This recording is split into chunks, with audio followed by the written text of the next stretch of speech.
नमस्कार दोस्तों। M Santoshi education ISBCS में आपका स्वागत है। आज हम देखेंगे गुरुत्वाकर्षण से संबंधित कुछ क्वेश्चन हैं, उनको देखेंगे। ठीक है। भू स्थिति उपग्रह का क्रांतिक काल या परिभ्रमण समय कितना होता है? तो वो होता है 24 घंटे का होता है। ठीक है, 24 घंटे का होता है। क्यों? क्योंकि जो भू स्थित उपग्रह यानी कि जियो स्टेशनरी सैटेलाइट है, वो पृथ्वी से लगभग 36,000 किलोमीटर की ऊंचाई पर विषुवत रेखा यानी कि इक्वेटर के ठीक ऊपर स्थापित किए जाते हैं। और जो ये उपग्रह पृथ्वी द्वारा अपने अक्ष पर घूमने की दिशा पश्चिम से पूर्व में ही गति करते हैं और 24 घंटों में पृथ्वी के चारों ओर एक चक्कर पूरा करते हैं। इसलिए ये पृथ्वी के पर्यवेक्षक यानी कि ऑब्जर्वर किए जाने पर एक ही स्थान पर स्थित प्रतीत देखते हैं। ठीक है। वायुमंडल में पृथ्वी से जुड़ा रहता है। क्यों जुड़ा रहता है? क्योंकि पृथ्वी का जो गुरुत्वाकर्षण कारण वो जुड़ा रहता है वायुमंडल। चार ऑप्शन पढ़ने की जरूरत नहीं है क्योंकि सामने हमारे यहाँ पे दिया हुआ है एक्सप्लेनेशन के साथ में। तो वायुमंडल पृथ्वी के चारों ओर स्थित गैसों के विभिन्न स्तरों का समूह है। पृथ्वी की प्रबल गुरुत्व के कारण गैसों के ये समस्तर पृथ्वी से जुड़े रहते हैं और गुरुत्व के कारण ही वायुमंडल के निचले जो लेयर्स हैं उनका घनत्व अधिक होता है, जो कि ऊपर की ओर जाने पर कम हो जाता है। गुरुत्वाकर्षण के नियम को किसने परिभाषित किया था? तो न्यूटन ने किया था। किसने किया था? न्यूटन ने किया था। सर्वात्रिक गुरुत्वाकर्षण का नियम यानी कि universal law of gravitational England के वैज्ञानिक सर आइजैक न्यूटन ने परिभाषित किया था। इस नियम के अनुसार द्रव्यमान कोई युग में भी दो पिंड एक दूसरे पर एक आकर्षण बल लगाते हैं जिसे गुरुत्वाकर्षण बल कहते हैं।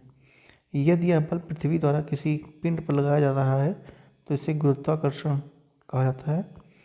दो पिंडों को मध्य लगने वाला गुरुत्वाकर्षण बल उनके द्रव्यमान के समानुपाती तथा उनके मध्य की दूरी के व्युत्क्रमानुपाती यानी कि इनवर्सली प्रोपोर्शनल होता है। ठीक है।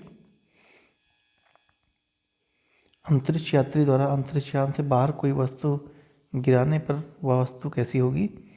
सतह पर गिर जाएगी, स्थिर बनी रहेगी, अंतरिक्ष यान की गति के अनुसार करेगी या फिर स्पर्श रेखा से दूर हो जाएगी। तो कैसे रहेगी? वो जो अंतरिक्ष यान है उसकी गति के अनुसरण करेगी। ठीक है। जब कोई वस्तु अंतरिक्ष यान के भीतर होती है तो वह अंतरिक्ष यान की गति ग्रहण कर लेती है। इसलिए जब वस्तु यान के बाहर गिराई जाएगी तो वह यान की गति से ही गति करने लग जाएगी। ठीक है। पृथ्वी पर गुरुत्वाकर्षण क्षेत्र की तीव्रता कहाँ सबसे अधिकतम होती है? तो कहाँ होती है? इक्वेटर पर होती है। ठीक है, यानी कि ध्रुव पर होती है। गुरुत्वाकर्षण क्षेत्र ग्रेविटेशनल फील्ड किसी पिंड के केंद्र से दूरी की व्युत्क्रमानुपाती होता है, अर्थात पिंड के केंद्र के समीप जाने पर जो गुरुत्वाकर्षण क्षेत्र प्रबल हो जाता है। ठीक है। और जो केंद्र से दूर जाने पर गुरुत्वाकर्षण क्षेत्र क्षीण हो जाता है। ध्रुवों पर पृथ्वी गोलाकार न होकर चपटी होती है, इसलिए यह क्षेत्र पृथ्वी के केंद्र के अधिक समीप है। यही कारण कि ध्रुवों पर गुरुत्वाकर्षण क्षेत्र सर्वाधिक एवं विषुवत रेखा पर सर्वाधिक दुर्बल होता है।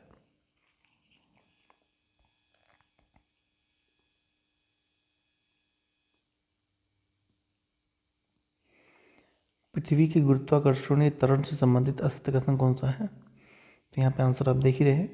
तो यह यदि पृथ्वी की घूर्णन गति वृद्धि हो जाए तो इसके गुरुत्वाकर्षणीय त्वरण का मान अधिक हो जाएगा। ठीक है, ये इसका आंसर है। आंसर एक्सप्लेनेशन देखते हैं।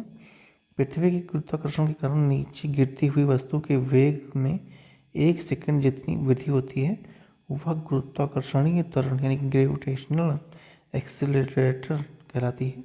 इसे जी से दर्शाते हैं और 9.8 मीटर प्रति सेकंड स्क्वायर से 2 से व्यक्त किया जाता है।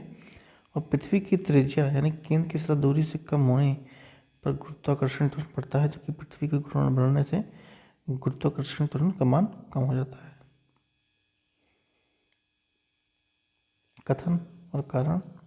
चंद्रमा पर मानव का वजन पृथ्वी की तुलना में 1/6 होता है। चंद्रमा पर पृथ्वी की सतह गुरुत्वाकर्षण नहीं है। ठीक है, सही कथन चुन करता है।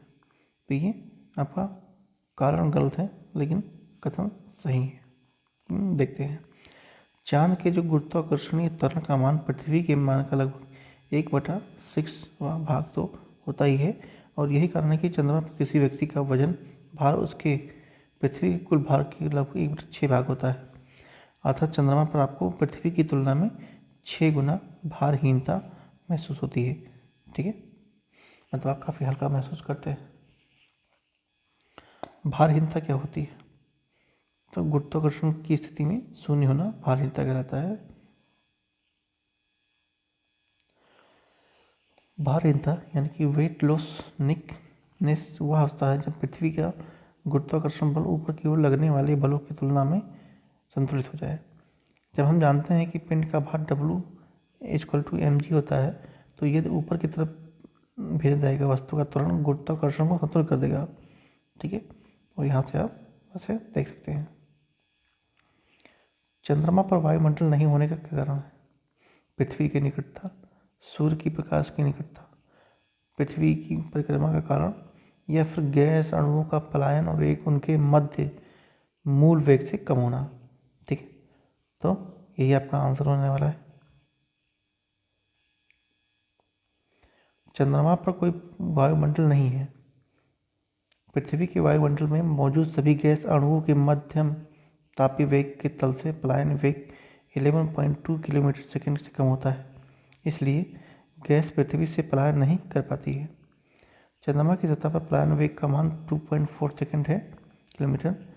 सभी गैसों में अणुओं की औसत तापीय वेग 2.4 किलोमीटर सेकंड से अधिक होती है, इसलिए जो गैस चंद्रमा पर न ठहरकर उसके वातावरण में पलायन कर जाती है, फलस्वरूप चंद्रमा पर वायुमंडल नहीं होता है। तेल जल के तल पर फैल जाता है, क्यों फैल जाता है? क्योंकि जो तेल होता है उसका तनाव यानी कि जो पृष्ठ तनाव पानी से कम होता है, इसलिए वो फैल जाता है।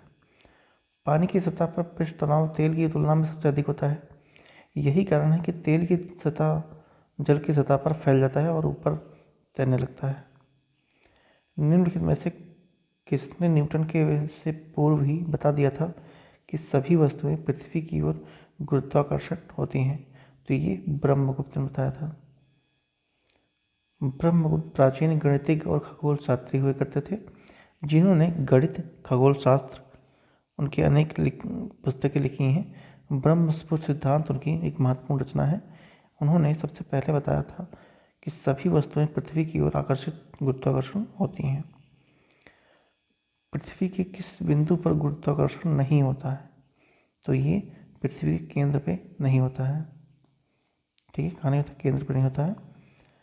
पृथ्वी के केंद्र पर गुरुत्वाकर्षण का मान शून्य होता है, क्योंकि पृथ्वी के केंद्र में स्थित वस्तु का पृथ्वी से कोई भी बल उस वस्तु के आकर्षण नहीं करता है, यह आरोपित नहीं होता है। अतः पृथ्वी के केंद्र पर गुरुत्वाकर्षण नहीं होता है। ठीक है, तो आपका यहाँ पे ये इसमें 12 क्वेश्चन थे विद एक्सप्लेनेशन के साथ। आई होप आप लोगों को पसंद आया होगा। पसंद आया होगा तो लाइक जरूर कीजिएगा और सब्सक्राइब भी कर लीजिए, ताकि भविष्य में वीडियो आए तो आपको मिल जाए। तो मिलते हैं नेक्स्ट वीडियो में। Thank you so much. Telegram से जुड़ जाइएगा, PDF आंसर आपको इसकी मिल जाएगी।